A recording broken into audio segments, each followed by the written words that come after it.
The G-spot, it's a term that's everywhere, right?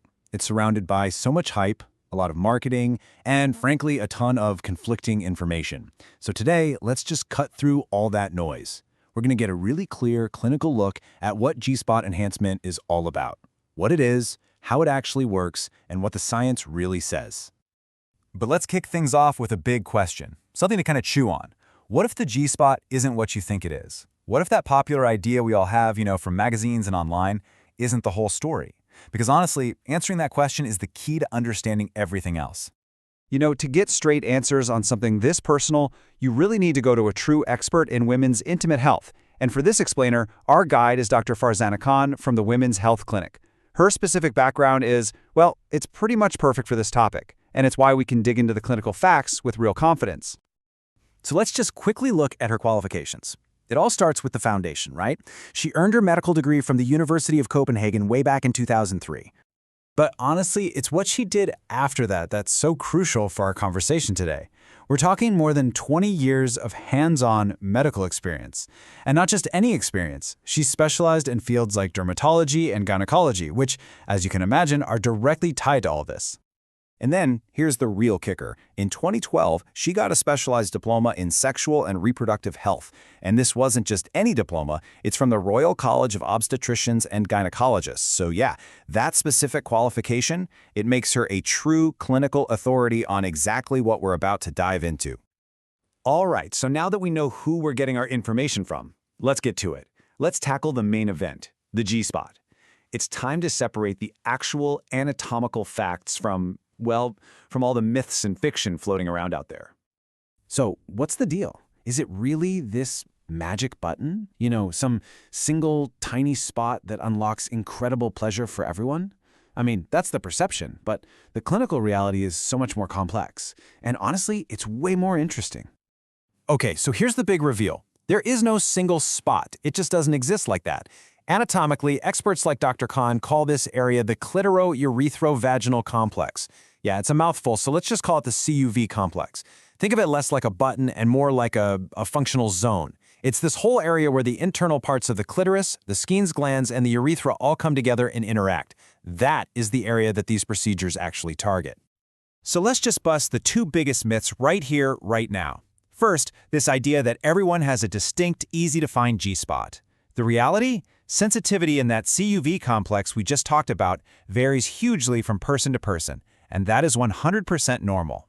Second myth, that enhancement is some kind of magic bullet for better orgasms. Okay, reality check. Orgasm is so much more than just a physical button push.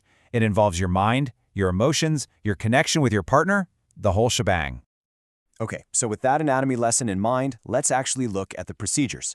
Because when people talk about G-spot enhancement, they're often accidentally mixing up two very different clinical approaches. There's amplification and there's rejuvenation. They have different goals and they use totally different methods. And this is really the key difference you need to get. On one side, you have amplification, which you've probably heard of as the G-shot.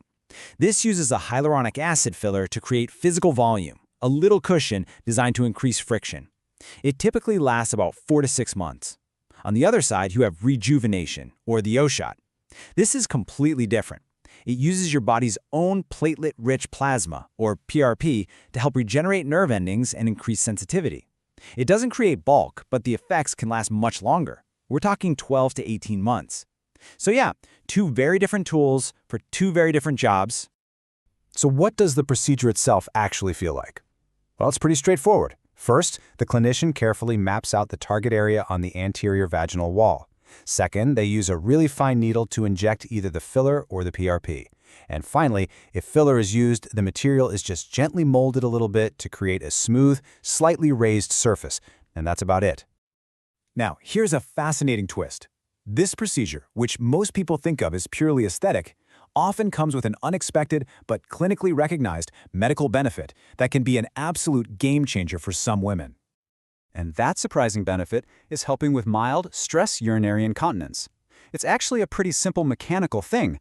By adding that bit of volume with the filler, it creates a supportive cushion right under the urethra. And that little bit of extra support can help prevent those small leaks that can happen when you cough, sneeze, or exercise. It's a functional bonus that many patients really value. Of course, with any medical procedure, even a non-surgical one, it is absolutely essential to talk about the risks. The most specific one here is temporary urinary retention. That just means having some difficulty peeing if there's a bit of swelling. And like any injection, there's always a small risk of infection. But maybe the biggest risk of all is just plain old disappointment if the results don't live up to unrealistic expectations. So, this brings us to what's probably the most important part of this whole conversation, making a truly informed choice. What should you actually be thinking about before even considering a procedure like this? Well, a responsible clinician like Dr. Khan will always recommend exploring non-invasive strategies first. We're talking about things like open communication with your partner, trying out sexual positions that create better contact with that anterior wall, using manual or toy-based stimulation, and building up your pelvic floor awareness with exercises. Honestly, these things alone can make a huge difference. And here's a really critical piece of context you have to know. This is an elective aesthetic procedure. It is not endorsed or regulated by major UK medical bodies like the Royal College of Obstetricians and Gynaecologists, or NICE. Now, that doesn't mean it's bad, it just means it sits outside of standard medical treatments. It's in the realm of aesthetic and wellness care. Ultimately, it all comes down to this philosophy, which is summed up perfectly by Dr. Khan herself: clear explanations, realistic expectations, and shared decision-making. Whether you're considering this procedure or not, the real goal is empowerment through knowledge, because the most important question isn't whether a shot works, but whether you have everything you need to make the best possible choice for you.